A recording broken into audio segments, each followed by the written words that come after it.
Olá, amigos, sejam todos bem-vindos. Desperta, ó tu que dormes, levanta-te dentre os mortos e o Cristo te iluminará. Paulo, Efésios. O que será que Paulo quis dizer para nós nessa passagem? O que realmente nos garante estar vivos? Um corpo físico? O pulsar do nosso coração? A semana que passou eu ganhei um botão de rosa amarelo, o que eu mais gosto. Por uma semana ela ficou em minha casa, mas esse botão ele não desabrochou totalmente. Eu pensava sobre isso.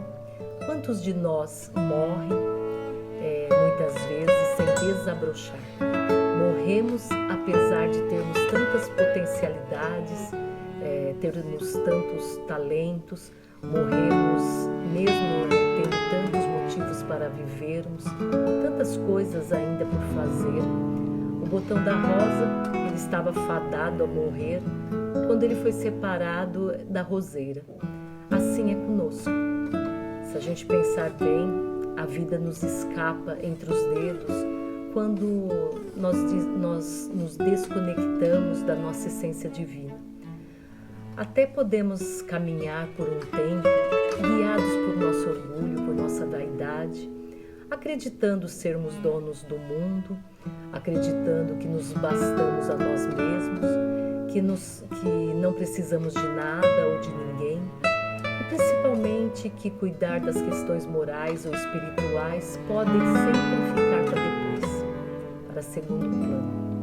Até que um belo dia percebemos que vamos perdendo o nosso vigor, a nossa vitalidade, percebemos que precisamos de algo mais que nos mantenha vivos de verdade, que dê sentido às nossas vidas, que faça novamente o nosso coração bater mais forte, que faça os nossos olhos brilharem e que brote um sorriso do nosso rosto. Os amigos espirituais nos dizem que a pior morte é aquela que morre dentro de nós enquanto estamos vivos. Tem pessoas que já morreram faz tempo e nunca desconfiaram disso. Morrem de medo de encarar o medo, morrem de medo de encarar o novo, de fazer diferente e de fazer a diferença. Morrem de medo de encarar a verdade e assim optam em viver uma vida de mentiras, uma vida superficial, adormecem no comodismo e na apatia. Quantas pessoas morrem todos os dias por não mais quererem viver? Não têm objetivos, não têm sonhos, sofrem com tristezas profundas, com depressão. Pessoas que simplesmente não acham mais graça na vida, para elas a vida simplesmente perdeu o sabor, perdeu a cor. Outros morrem por não aceitarem a vida como ela é, passam a vida inteira revoltadas, em busca daquilo que não lhes é de direito, se lamentando, querendo colher aquilo que não plantaram, buscando fora de si, nas coisas externas normalmente, aquilo que só encontrarão em sua alma. E que medo que nós temos de fazer essa viagem interior de autoconhecimento, uma viagem tão necessária para a nossa evolução. Quantos morrem ao deixar de realizar os compromissos encarnatórios de suas vidas, esquecendo que nenhum de nós está aqui a passeio, mas sim para agora, com mais consciência, nos redimir perante as leis divinas, junto às almas com as quais temos comprometimentos. Os compromissos exigem de nós trabalho, esforço, mudanças de atitudes. Acho que por isso muitas vezes esmorecemos. Buscamos as facilidades e assim permanecemos nessa letargia, vivendo uma vida morna, deixando o tempo passar, desperdiçando as oportunidades. Na verdade estamos apenas adiando compromissos e responsabilidades. Cedo ou tarde teremos que arcar com esses compromissos. Morremos todos os dias. Quando permitimos que sentimentos de ódio, ciúme, raiva, vingança, inveja envenenem a nossa alma, endurecendo nosso coração. Esses sentimentos são tão pesados que sentimos um peso no peito, né? O nosso coração parece que bate até com dificuldade. Muitas vezes morremos quando deixamos de ser quem somos, para sermos o que os outros querem que sejamos. Não vivemos para nós, mas sim para agradar alguém, para ser aceitos, para sermos ou nos sentirmos amados, por medo de caminhar muitas vezes sozinhos, por medo do desconhecido. Permitimos muitas vezes a opressão. Morremos no silêncio, morremos engasgados nas palavras que nós não dissemos, nos afogamos nos sentimentos de desamor e a falta de amor próprio. A falta de amor próprio, ela mata a nossa vontade de viver. Quantos vivem uma vida de ilusão fora da realidade, desperdiçando oportunidade de evolução, simplesmente porque não sabem viver, e saber viver é pautar a sua vida nas leis divinas, buscando o equilíbrio entre as coisas materiais e as coisas espirituais.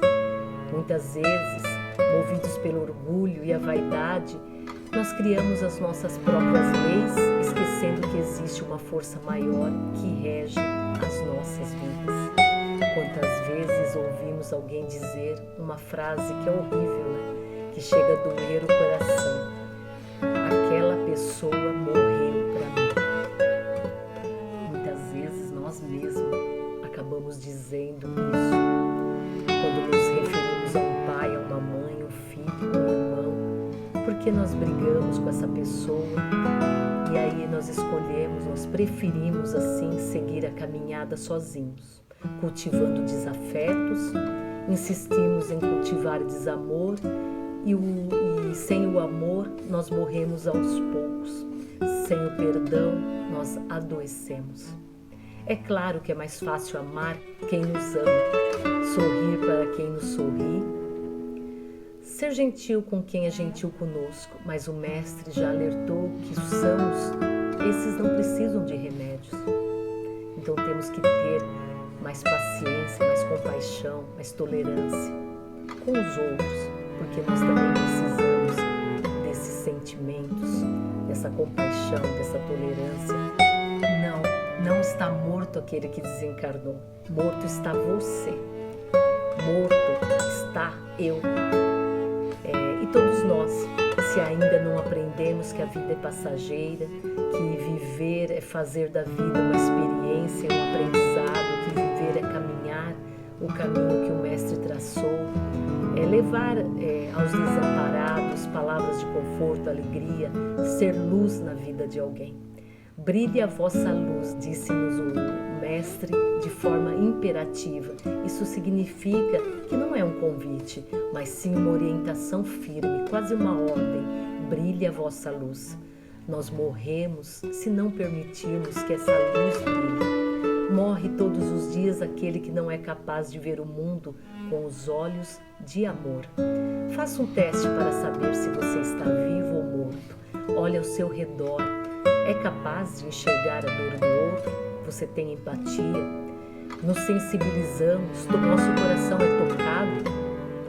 Se meus olhos marejam ao ver o sofrimento e o abandono de um animal, uma criança, um idoso, sua voz se cala diante da injustiça aos mais fracos ou não? É capaz de se alegrar com as coisas simples da vida?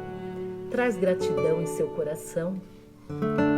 Olhe para a sua vida, olhe para a sua casa, olhe para os seus compromissos. Você tem feito o melhor? E responda a si mesmo. Você está vivo? E aqui nosso Mestre traz mais uma belíssima lição. Que muitos têm ouvidos e não ouvem, têm olhos, mas não vê. Que ninguém morra antes da hora, enquanto o coração estiver pulsando. E só assim, ao desencarnarmos, nos sentiremos plenamente vivos. Só assim teremos paz em nossos corações. Vai chegar um momento que vamos ter que entregar tudo o que temos e vamos seguir apenas com o que somos. E do outro lado teremos que viver, despertar e enfrentar a realidade daquilo que nos tornamos enquanto estivemos na matéria, encarar o que fizemos das nossas vidas, o quanto vivemos, o quanto aproveitamos a vida e as oportunidades que nos foram oferecidas. É claro que teremos novas oportunidades, novas encarnações, a doutrina nos ensina isso, mas não serão essas oportunidades. E quando nós teremos uma nova encarnação, nós não sabemos ao certo. Portanto, o melhor mesmo é viver o aqui e o agora. Eu trago e finalizo a nossa conversa de hoje com uma mensagem de Chico Xavier que diz assim: a gente pode morar numa casa mais ou menos, numa rua mais ou menos, numa cidade mais ou menos e até ter um governo mais ou menos. A gente pode dormir numa cama mais ou menos, comer um feijão mais ou menos, ter um transporte mais ou menos e até ser obrigado a acreditar mais ou menos no futuro.